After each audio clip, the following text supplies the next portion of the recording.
Sa bawat semento at disenyo, tinatanaw natin ang kwento, arkitekturang Pinoy sa mata ng isang dokumentaryo. Sa ating kinatatayuan, makikita natin ang lumang estruktura na ngayon ay isa ng paradahan.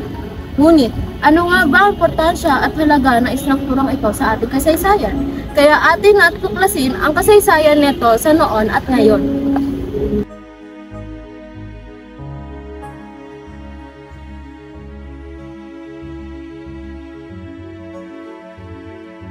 Magandang araw mga kababayan at sa ang sulok ng mundo. Ako si Daniel L. Fodra, tagapaglingkod ngayong umaga. Tayo'y tumutok at huwag palagpasin ang kapanapanabik na kaganapan at istoryang inyong patutunghayan ngayong araw. Ngayong umaga, binisita ng aming grupo ang gusali sa may eskolta upang makakalap ng mga impormasyon at dokumentasyon.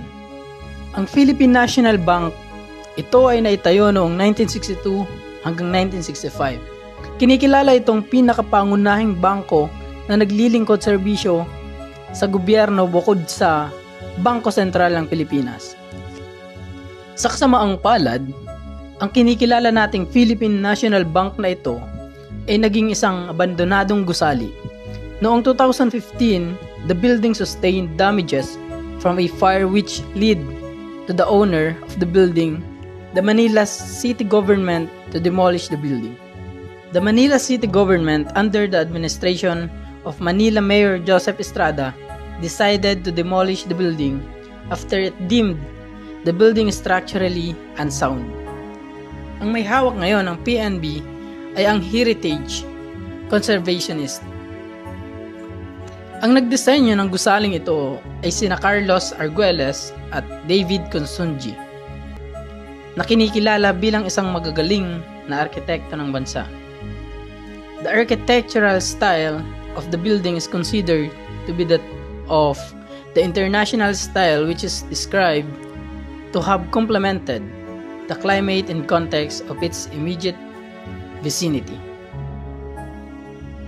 At doon nagtatapos ang aming pagbabalita sa inyo. Maraming salamat sa mga tumunghay ng aming dokumentasyon. Hanggang sa muli.